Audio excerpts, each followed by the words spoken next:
ન્યૂઝમાં આપનું સ્વાગત છે. અમદાવાદ મ્યુનિસિપલ કોર્પોરેશનની સ્ટેન્ડિંગ કમિટીની બેઠક યોજાઈ, જેમાં પ્રી મોન્સૂનની કામગીરીને લઈને ચર્ચા વિચારણા કરાઈ.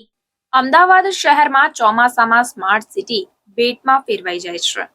અમદાવાદ મ્યુનિસિપલ કોર્પોરેશન દ્વારા સ્વીકાર કરવામાં આવ્યો છે કે શહેરમાં 146 વોટર લોગિંગ સ્પોટ છે. ત્યારે હવે ચાલુ વર્ષે આવા સ્થળો પર પાણી ભરાવાની સમસ્યા નહીં સર્જાય તેવો દાવો અમદાવાદ મહાનગરપાલિકાની સત્તાધારી ભારતીય જનતા પાર્ટી દ્વારા કરવામાં આવ્યો છે. ગુરુવારે મળેલી સ્ટેન્ડિંગ કમિટીની બેઠકમાં પ્રી મોન્સૂન કામગીરીને લઈને ચર્ચા કરવામાં આવી. શહેરમાં 146 વોટર લોગિંગ સ્પોટમાંથી 54 જગ્યાએ પ્રી મોન્સૂન કામગીરી પૂર્ણ કરી દેવામાં આવી છે, જ્યારે 56 જગ્યાએ કામગીરી ચાલુ છે. વોટર લોગિંગ સ્પોટ પર નવી કેચપીટ સ્ટ્રોંગ વોટર લાઇન નાખવામાં આવી છે, જેથી કરીને વરસાદી પાણીની સમસ્યા હવે દૂર થશે. આ સાથે ઝાડ પડવાની ઘટના ચોમાસામાં બનતી હોય છે, ત્યારે ઘટાદાર વૃક્ષોને મે મહિના બાદ ટ્રીમિંગ કરવાની કામગીરી કરવાની સૂચના પણ આપવામાં આવી છે. વરસાદી પાણી નહીં ભરાય તેવો દાવો વર્ષે તંત્ર દ્વારા કરવામાં આવે છે અને તે પોપટ સાબિત થાય છે. ત્યારે હવે જોવાનું એ રહ્યું છે કે આ વર્ષે શું સ્થિતિ થાય છે, તે તો હવે આવનાર સમય જ બતાવશે.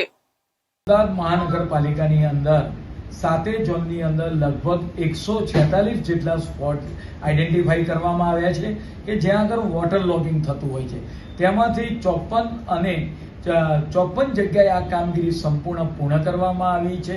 56 જગ્યાએ આ કામગીરી ચાલુ છે. આગામી ચોમાસાના સમયગાળા દરમિયાન મોન્સૂન શરૂ થાય એ પહેલા આ કામગીરી પૂરી થશે. પરિણામે જ્યાં આગળ વોટર લોગિંગ થતું હોય છે ત્યાં આગળ સ્ટ્રોમ વોટર લાઇન નાખવામાં આવી, કેચપીટ નાખવામાં આવી છે અને પર્કોલેટિંગ વેલ બનાવવામાં આવી છે.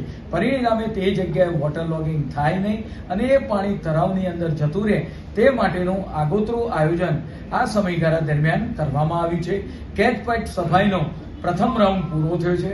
આવનાર સમયગાળા દરમિયાન જે કેચપીટો છે તેમાં જે કચરો આવી જતો હોય છે એ કચરાને પણ દૂર કરવામાં આવશે.